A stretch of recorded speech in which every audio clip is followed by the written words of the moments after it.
بسم الله الرحمن الرحیم. الحمد لله و کفى و سلام علی عباده الذین اصطفى. اما بعد، بینندگان عزیز و ارجمند شبکه جهانی شارجه، خدمت همه شما عرض ادب و احترام دارم. السلام علیکم و رحمت الله و برکاته. با برنامه آداب عبادت در خدمت شما هستم. ما همچنین در مورد آداب اخوت و برادری صحبت میکنیم. یکی دیگر از آداب اخوت و برادری اینه که انسان با برادر مسلمانش با نیکی برخورد بکنه، با وجه بشوش و با خنده و لبخند. از دیگر آداب عبادت اینه که انسان برای برآورده کردن نیازمندی های برادر مسلمانش خودش اقدام بکنه و اینه که چنان که سعدی می‌فرمایند بنی آدم اعضای یک پیکرند که در آفرینش ز یک گوهرند، چو عضوی به درد آورد روزگار دیگر عضوها را نماند قرار. وقتی که ما برادر مسلمانی می‌بینیم که نیازمند هست، احتیاج داره، ما برای قضای حاجت او، برای برآورده کردن حاجت و نیاز او اقدام بکنیم. این باعث میشه که محبت‌ها بیشتر بشه، الفت‌ها بیشتر بشه. و ممکنه که امروز شما نیازمند نباشید، فردا نیازمند میشید. ممکنه امروز نیازمند هستید، ممکنه فردا نیازمند نباشید. دنیا به یک روال نمیماند. خداوند میگه تؤتی الملک من تشاء و تنزع الملک ممن تشاء و تعز من تشاء و تذل من تشاء. خداوند هست که به هر کس میخواهد ملک و پادشاهی میده و از هر کس میخواد میگیره.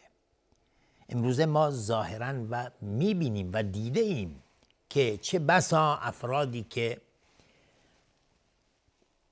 کشوری به دست داشته اند، رئیس جمهور بودند یا حالا پادشاه بودند یا نخست وزیر بودند یا هر چی بودند، به یک شبه همه چی رو از دست دادند،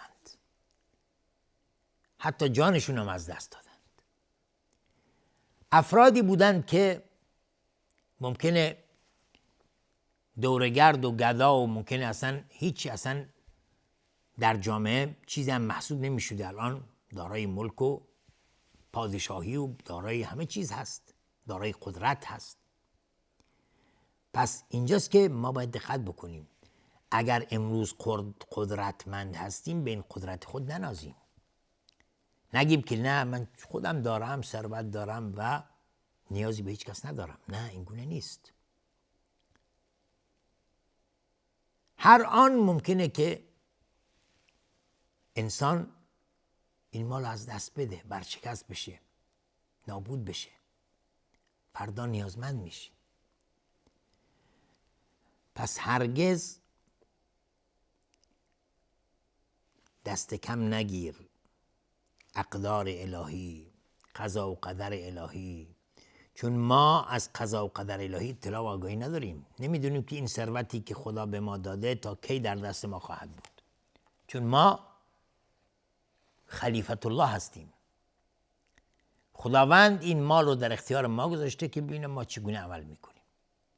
ممکنه امروز شما ثروت دارید فردا نداشته باشید. امروز فقیر هستید فردا ثروتمند میشید. دنیاست روز به روز اتفاقات میفته، اتفاقات عجیب و غریب میفته. پس ما دقت بکنیم. رسول خدا صلی الله علیه و آله در حدیث صحیح میفرماید المسلم و اخو المسلم، مسلمان برادر مسلمانه. خداوند در قرآن کریم انما المؤمنون اخوه، همه مؤمنان با هم دیگر برادر هستند. فاصلحوا بین اخویکم، این برادری رو اصلاح بکنید. در دنبال المسلم و اخو المسلم، مسلمان برادر مسلمانه. لا یظلمه، هرگز برادر به برادر ظلم نمیکنه. ولا یسلمه، هرگز برادرش رو تسلیم دشمن نمیکنه. و من کان فی حاجت اخیه کان الله فی حاجت، هر کس به دنبال برآورده کردن نیاز برادرش باشه، خداوند نیاز او رو برآورده میکنه. و من فرج عن مسلم کربة فرج الله عن کربة من کربات یوم القیامه. کسی که از برادر مسلمانش سختی رو دفع بکنه و برطرف بکنه، خداوند سختی از سختی های فردای قیامت از او دور می کند.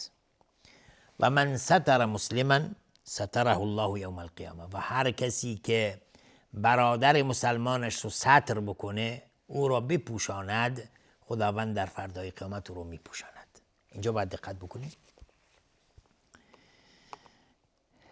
امروزه ما بسیاری از ماها متاسفانه فقط به دنبال این هستیم که اتفاقی رو ببینیم یا فقط بشنویم.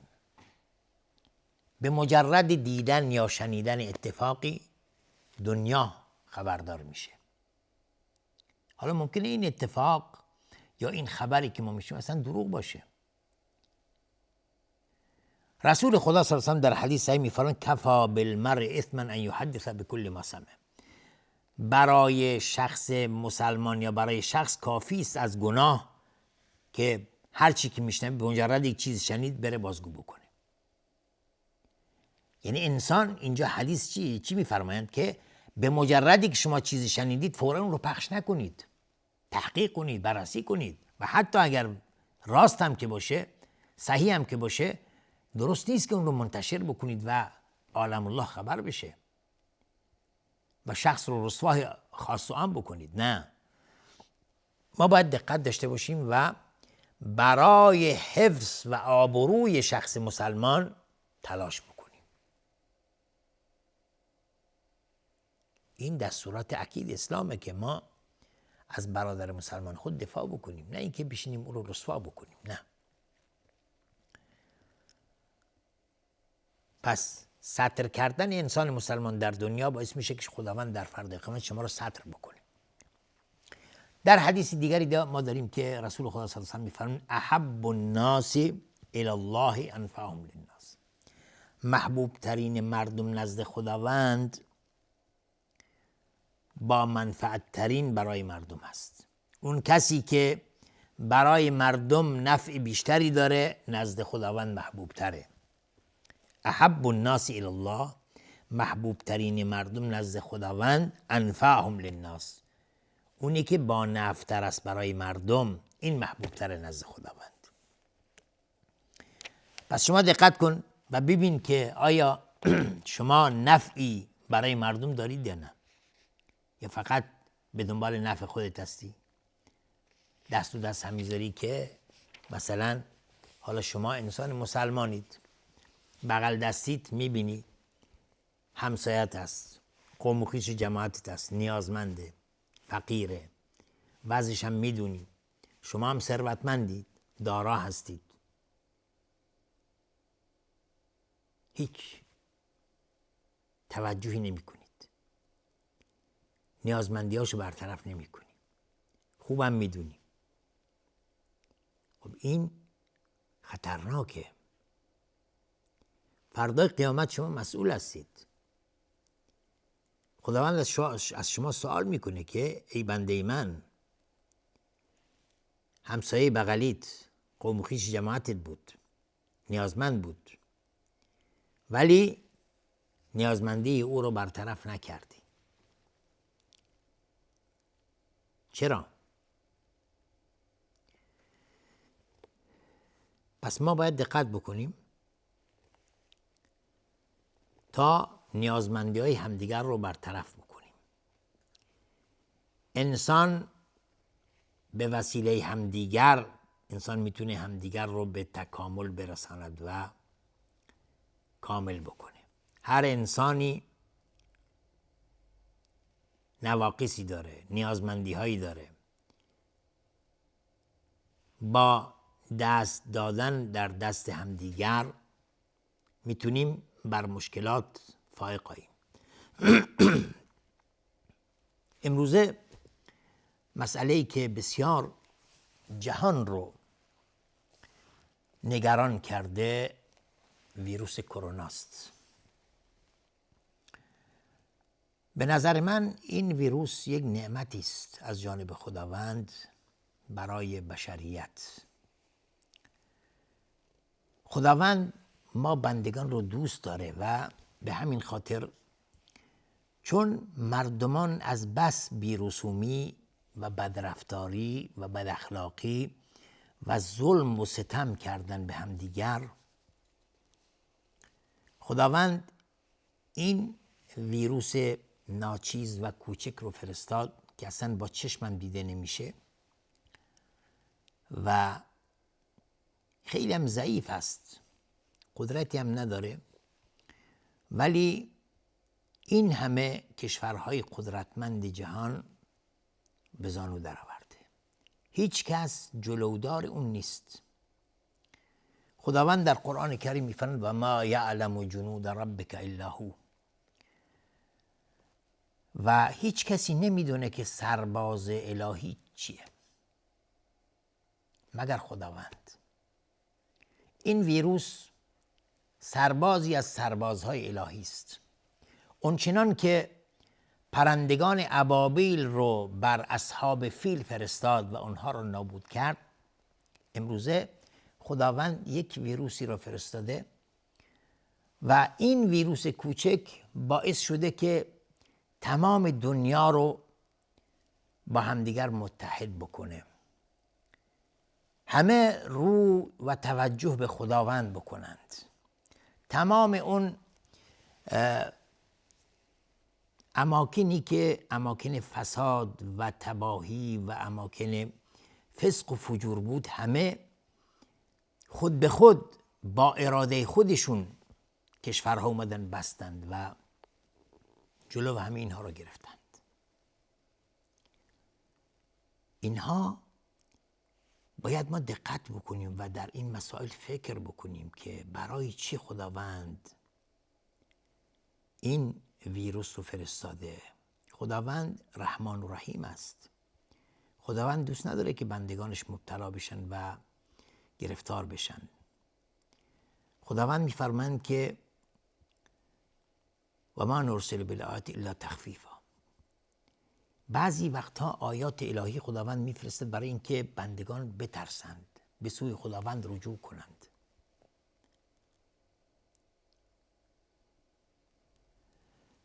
پس مسئله اینه که ما به همدیگر توجه داشته باشیم. قبل از این ممکنه قدرتمند ضعیف رو خرد میکرد، نابود میکرد، میخورد، کسی توجه نمیکرد.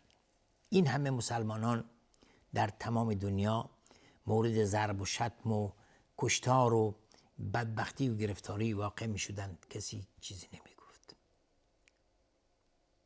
ظالمان حرفی نمیزدند، بلکه ظلم و ستمشون بیشتر میشد.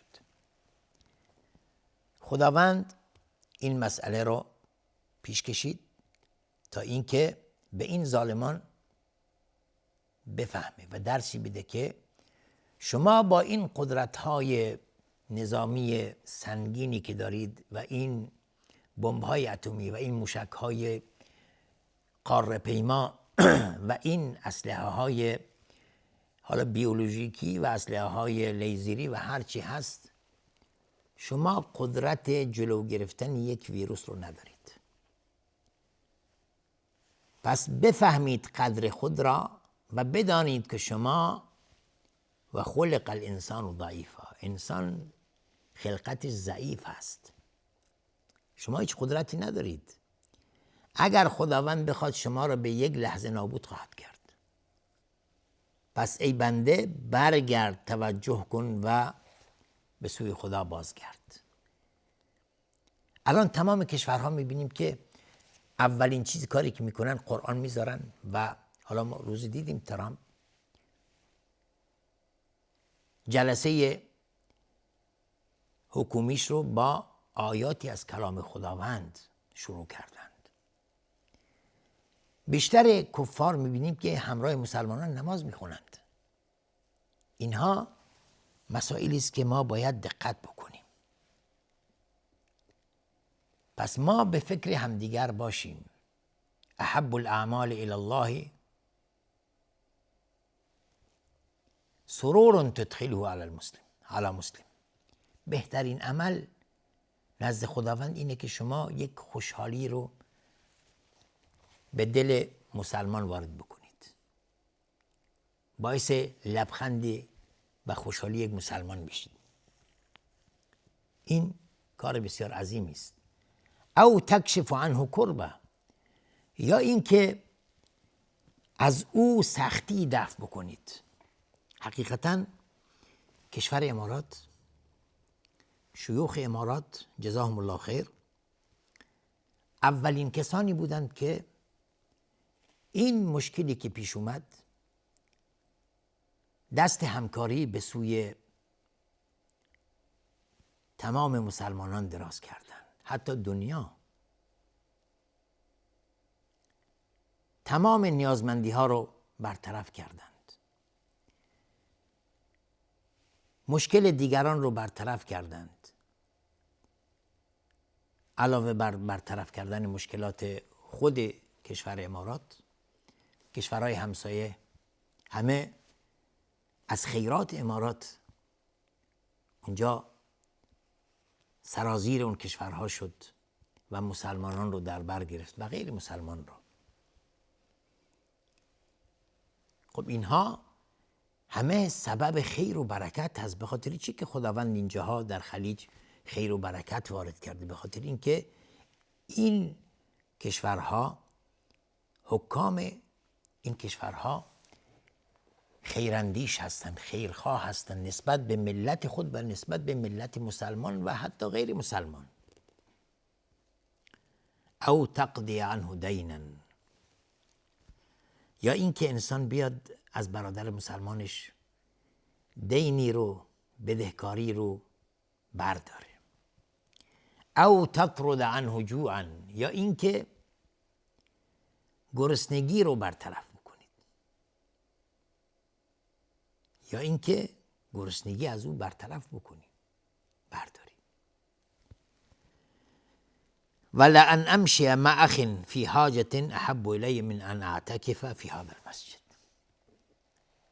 پیامبر صلی الله علیه و آله میفرمایند که اگر من به همراه برادر مسلمانم برای برطرف کردن نیاز او خارج بشم و برم، محبوبتر است نزد من این کار از اعتکاف نشستن در مسجد من به مدت 1 ماه.